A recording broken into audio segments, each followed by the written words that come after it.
Hello, everybody. Thank you for joining us tonight.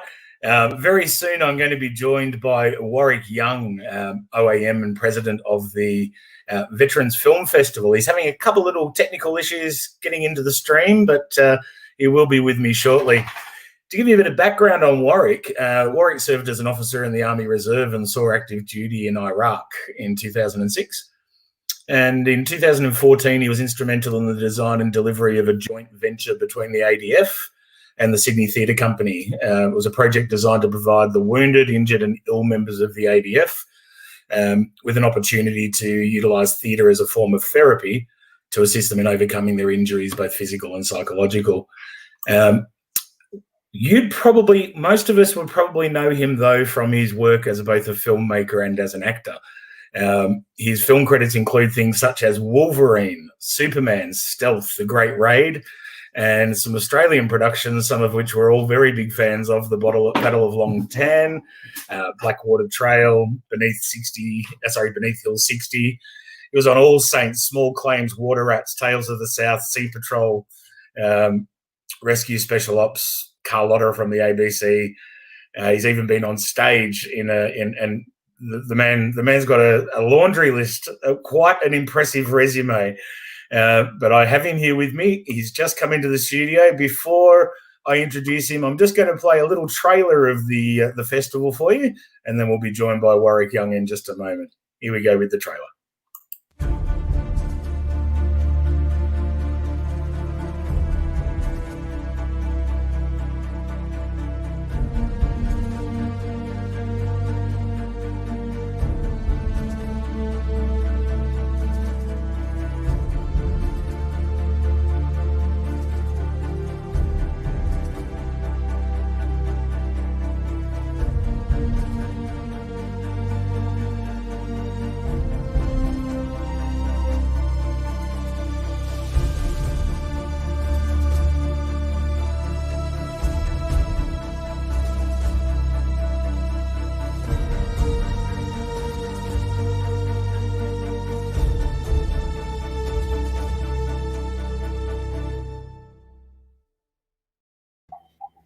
G'day, Warwick. Thanks for joining us. I'm just going to zoom this out a little bit so we're not quite so in everybody's face.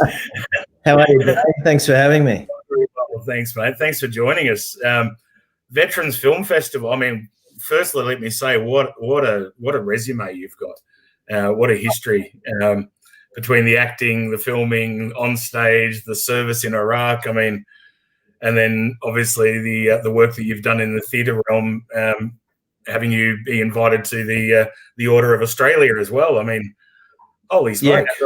Yeah, well, I've been very fortunate, both as a performer and as a filmmaker, but also, I've enjoyed the privilege of serving in our country, and both the full-time and the part-time forces. And, with the Order of Australia, that really just, as far as I'm concerned, that was an acknowledgement of not just my work, but a whole bunch of people that were working with me, and I was very honoured and quite humbled by that, indeed. But it does give a conversation, or it does give an issue a loud voice, which I'm quite passionate about, and that's that art has a unique way of helping veterans deal with the issues that they face. It absolutely does, and civilians alike. I recently have been working with a gentleman named Michael Gray Griffith to bring a stage production called Marooned on tour around Australia, which talks about the issue of suicide. And it's a vehicle, if you like, to a broader community conversation and strengthening of the community with the establishment of prevention networks and so forth. And I mean, with COVID, it's been really hard to sort of push that method of using art as a way to talk about some of these bigger things, much in the way that Greek theatre did, eons ago. Yeah, well, verbatim theatre, you're spot on. It's funny, when we did the Australian Defence Force Theatre Project, which in partnership with the Sydney Theatre Company, one of the first things that the team from the STC was speaking to our veterans about was the fact that, the Greeks used verbatim theatre as a way of telling the stories of what they'd been through in the Peloponnesian Wars and so many other experiences. And it's a great way for a individual to almost put on a mask and show their friends and family what happened to them, and then walk off that stage and then feel like they're somewhat protected. It's a very interesting thing, the process, how that does that. It's like a really healthy, almost disassociation in some respects, isn't it? Yeah, if we get really psychological for a moment. Indeed, it really is. And psychologists talk about this thing they call exposure therapy, whereby you keep telling your story and it assists you, And I think, theatre is a great way of doing that. Any art form is a great way of doing that, not just theatre, but, and filmmaking, of course, as well, which is my particular passion. Yeah. Well, clearly from what I read of your background there. So anyway, look, I could talk to you all night, and I don't want to keep you here for, undue lengths of time. Can you give us a bit of background on the last 5 years of the Veterans Film Festival, how it came to be and how you became involved and so forth?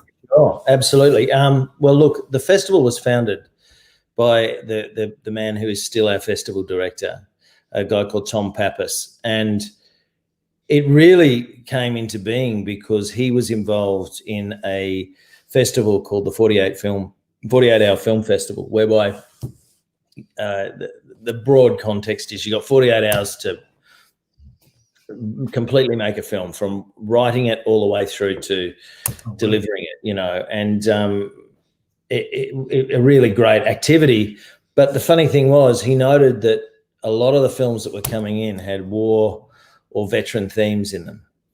And really it's not because he's a veteran or anything else, but he realized that there is a yearning for people to tell these stories, these veteran stories, and not necessarily veterans themselves.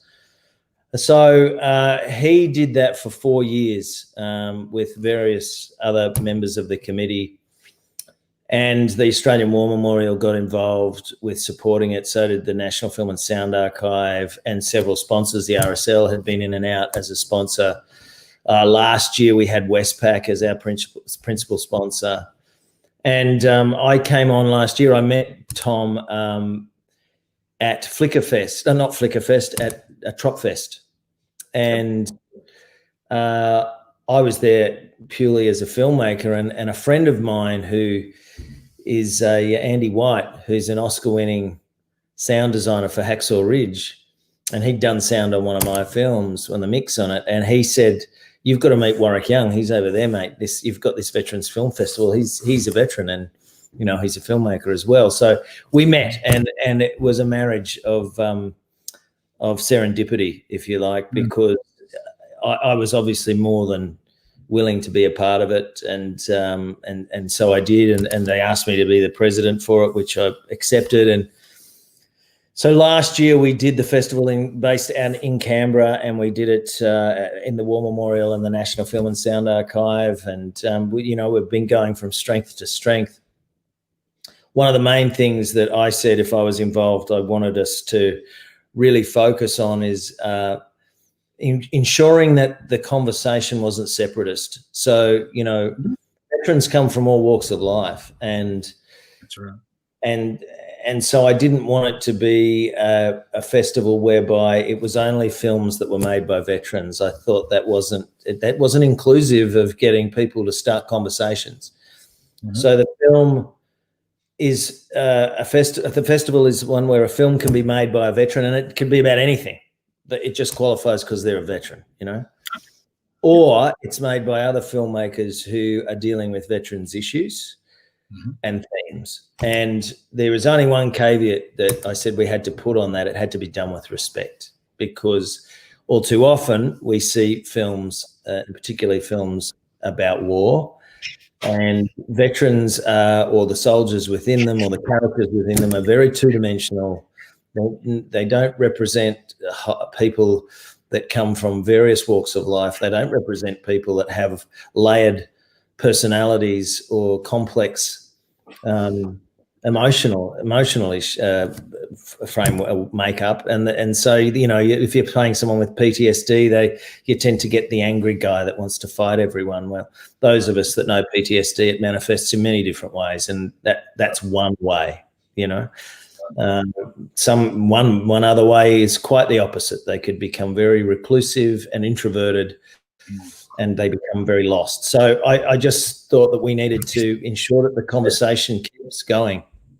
Well, I got a season pass, as you know. We connected last week, and one of the first movies I watched actually touches on exactly what you just spoke about. The Old Man Next Door, the agoraphobic New Zealand film, an agoraphobic Maori veteran who lost his wife and is PTSD affected. He has flashbacks and so forth, and it's a really nice little piece. Little short film, about 15 minutes long. But there's also feature films, isn't there? Ones that are more sort of full length.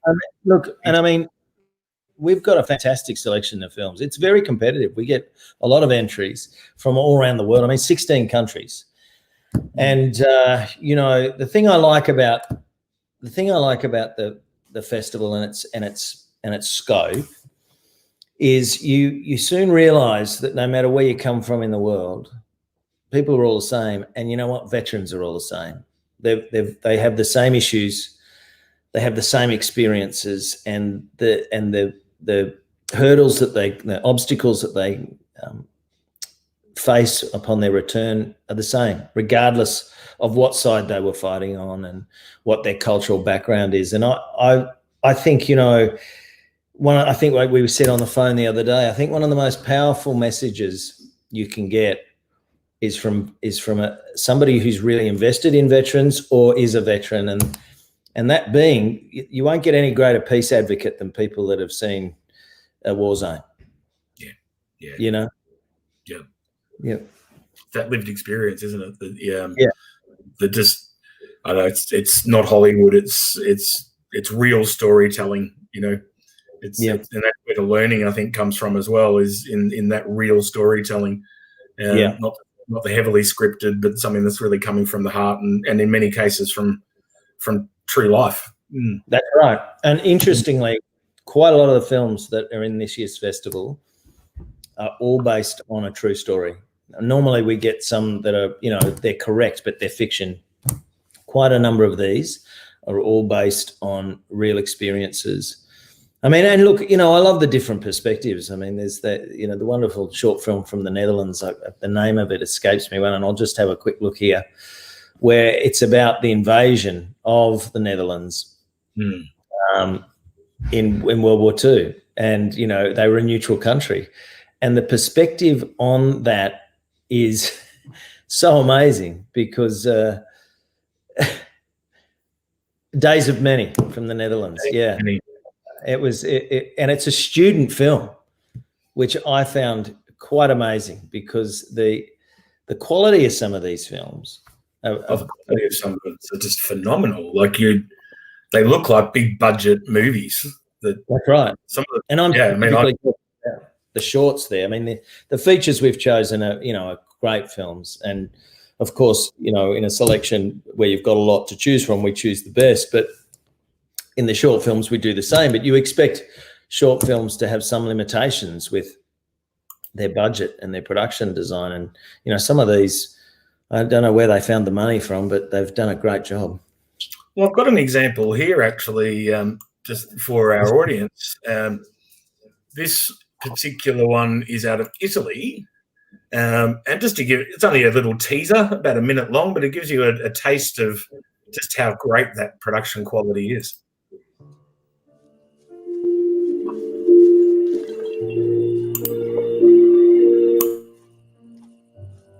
Shammy. My parents are from Shammy. My father's house. He was born.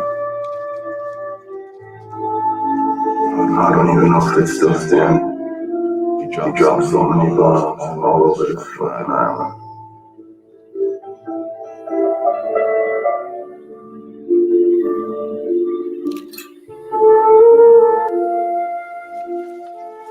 It's my father's house, Ben. My father's house.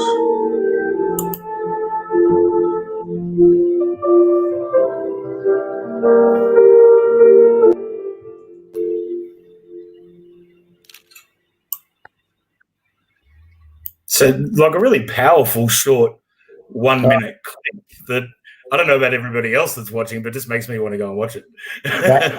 That's a great little film. I remember watching that one when we were doing the selections, and I went, that's, I don't want to preempt anything because I'm not the decision maker with the awards, but I have to say it's got to be up there for one of the candidates for best short film. It's a great little film. Well, the trailer certainly captured my attention. Yeah. No, I recommend them all. And the thing is, the festival has normally sidebar events. Like we have workshops that we intend to do for people to come along, veterans. There's one that we really want to do. We wanted to do this year, which we will do next year. And that's a claymation workshop between a veteran who's having some issues, who has some kids, and they're having issues with communicating with their children. So we bring them along and they can do a claymation workshop with their child over a day or two. And it just is, it's a conduit for them to be able to communicate in a different way. So, we want to do some filmmaker workshops. We will normally also display veteran art in a gallery nearby. So we've been limited this year because it's a virtual festival, but hopefully this year we get the word out more. A lot more people see it, and thanks to you for putting us on this network, because we're a not-for-profit. That's part of the reason I reached out, because to be honest with you, I hadn't really heard much about the film festival prior to seeing it online, and that's no fault of yours. It's my fault. I tend to kind of not turn on mainstream media very much, and so I miss a lot of commercials. But the upside of COVID, I suppose, is you're actually going to get a little bit more exposure to that digital platform, which when you're able to return to the conventional screenings, you may actually see an increase in audience numbers because of that awareness. Yeah. And look, I'll do that. Hey. Yeah, look, we really appreciate it. And look, as a not-for-profit, we really run the festival as well as we can and rely on our sponsorship. And of course, this year sponsorship's been a bit lean. We're very grateful that the Vietnam Veterans Association of Victoria came to the party, and the Military Shop. They're our two main sponsors this year. But without them, we wouldn't have been able to really put it on, and that would have been a tragedy, because these films and having them seen and getting their messages out there is very important. Well, that's exactly right. And I'm just going to actually bring up, I don't know how well that's going to actually show to the audience unless I go to full screen, and then I don't think they can hear us, but we'll give it a try. Our microphones should still be live here while I'm showing the actual. Yeah, I can hear you. Yep, excellent. So there's festival passes here. When you land on the main page, you can get a festival pass, which is what I did, and that gives you access to everything for the entire month. Is that right, Warren? Well, it gives you access for a month after you've purchased it. So, in fact, a month after the festival finishes. So the festival finishes on the 31st of December, and you'll be able to access your films until the end of January. So we wanted people to have the opportunity to, see as many films as they like. And look, they don't have to see all of the films. They can buy a single film, or they can buy the passes. But I will say, for a whole season pass for $50, I think that's a bargain. Well, I thought the same thing. That's why, I was jumping through looking at the content, of course, and I saw, $3 items, and it was, by the time I counted a few that I wanted to watch, it just made sense to buy access and have that at my disposal. Well, that's right. The short film pass is $25. The features is $35, or you can get both for $50. And like you said, there's a lot of meaning and a lot of heartfelt kind of inspiration in many of these films. And for me, they've sprung and started a lot of conversations with other people when we've started talking and critiquing the films amongst ourselves and talking about the themes. And I've learned from watching some of these as well. So $50 is nothing, especially if you're watching them as a family. Yeah, look, I'd really encourage people to buy a ticket. We've tried to make the prices as accessible as possible. I mean, of course, the reason we did the single films is a lot of the short filmmakers, they probably want to promote their film, and some of their friends only want to see that film, so we don't want them to have to pay $50, so they can pay $3 for the short. But and some people have busy lives, and they may say, well, look, I really want to see that featured. I mean, there's a couple of the films here have a lot of laurels. They've been to a lot of festivals, and they're exceptionally good films with a great track record so far. But I think all these films will eventually be, ones that have a long festival life. And obviously with the feature films, they'll go on to having a very long, hopefully a very long theatrical life, but they will go on to streamers as well. I mean, COVID has had a big impact. So funnily enough, while you're supporting us, and I encourage you to support us, you're also supporting, these artists out there that have unfortunately had their film released at a time when people can't go to theaters, and they want people, filmmakers want people to see their work. When you make a film, you want people to see your work, and so you're helping them out too. Excellent. So I'm just going to encourage any of the people that are watching, if they've got any questions, to throw them into the chat, throw them into the comments there, and we'll be able to pop them up on the screen. So, just to quickly summarize, we're looking at the month of December is the official festival, and that's when the passes are available for. But that's you get an additional month of access after that, providing you buy purchase your pass within the December period. Is that right? We didn't want to penalise somebody who purchased a ticket on the 30th of December, then had to order a pass, and then wanted to watch all of the films. Something you have to crave. have no sleep. Yeah. Well, I'd be lying if I said I didn't do that last night with the new season of Big Mouth on Netflix, but the show's so wrong. I love it. Yeah. Well, we're all becoming binge watchers, because you can. Oh, yeah. The nature of watching productions is unique, now, because you're not limited. I mean, one of the things we're lucky about is the festival's not geo-blocked, so you can watch this anywhere in the world. That's one of the fortunate benefits we've had. So, normally we're just showing film to a 300-seat cinema, and now we've got as many people as possible. So that's brilliant. It's absolutely brilliant. For the whole month. We're trying to pump a different film every day out on our social media, and that's the other thing I'd encourage everybody to do. If you see any of our posts on social media, share them. It helps us, helps get it out there. I'll be sharing some of the trailers over the course of the remainder of this month to the group. So, please, everybody, share them out to your wall. Try and get some of your friends to have a look. It's available until the end of this month, and for those who purchase, you'll have a full month from the time you purchase. So you're not going to get cut short by a week by going and purchasing a festival pass now. There really is some amazing content on there, some of which are really short, so you can knock them out in 10 minutes. Right. And others that are a bit longer that you can sit down with a bag of chips and more than just one cup of coffee.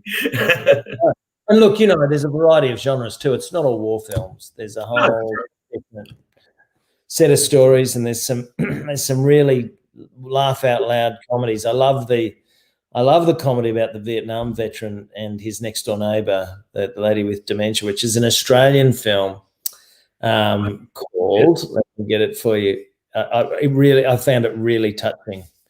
I haven't watched it yet. I'll do that after we finish talking. Let me just get it for you.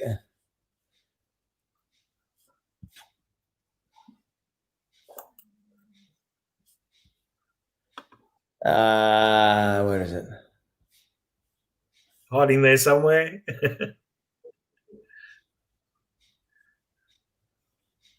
Hiding in his own.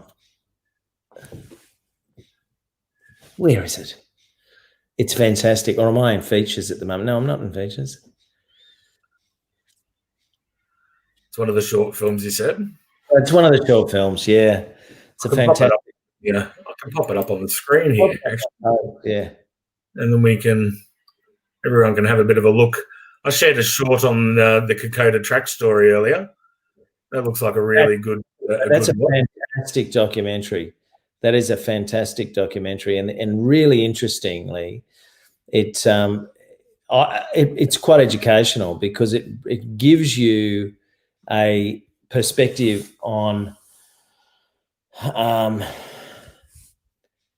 the battle that I wasn't aware of, and the funny thing was, because the surveyors that went into the battle afterwards only had a certain amount of equipment to survey it, they actually left a whole area unsurveyed, and the locals, the local Papua New Guineans were the only people that had remembered where this war was and where this battle that took place. And they took some archaeologists, Japanese and Australian, back there. And of course, they started digging, and all of these missing Japanese and Australian soldiers were being found that had obviously died and had been listed as missing. It's a fantastic, fantastic doco. I'm really looking forward to watching that one. The closest thing that I saw from what you were describing here was Baseline out of New Zealand. Baseline's the New Zealand short. It's I'm really. Oh, our viewers are just going to have to go and find it for themselves. They have to go and find it. Yeah, it's a fantastic film. Really good quality. Excellent. Well, I'm really looking forward to watching some more and talking with you further. And if you've got other announcements throughout the course of the month, or when you decide who the winners are and such, you are absolutely welcome. Open invitation to come back and announce that through the group as well. We would love to come back and let the group know what films won. And in fact, we're looking at once we announce those films, we're looking at doing something pretty special for everybody, and maybe giving them a special offer to see the award-winning films. Oh, terrific! That'd be great. Yeah. All right, thank you so much for joining us tonight, mate. I am aware that I've taken up almost double the time I said I was going to. I've kept you for 30 minutes, and my pleasure. Keep these short because everyone we talk to is so damned interesting. Look, I've really enjoyed it, and thank you for giving us your time. It's my absolute pleasure. My absolute pleasure, mate. I'm going to play out to the Governor General, Mr. David Hurley, and Her Excellency Linda Hurley, his lovely wife, patrons of the festival, as they talk about, again, the importance of the arts. And thank you, everyone, for watching. Good on you, Warwick. Talk to you soon. See you, mate. Bye. Film and art have the power to unlock emotions, to uplift, inform, inspire, and to heal. This is so important for our veterans and their families. The Veterans Film Festival allows veterans and others to tell their stories of service and sacrifice, and about the lasting physical and mental impact many of our veterans experience. The festival shines a very important spotlight on both the experiences and support for our veterans. The festival program includes feature and short films, retrospectives, events, networking sessions, and panel discussions. The COVID-19 pandemic means that this year's festival is online. The how may have changed, but importantly, the why has not. Congratulations to all involved in the films from here and around the world that are featured in this year's festival. To our audiences, enjoy the experience, appreciate the art and quality of the films being shown and the deeper meaning to them. To our veterans, on behalf of all Australians, thank you for what you have done for us.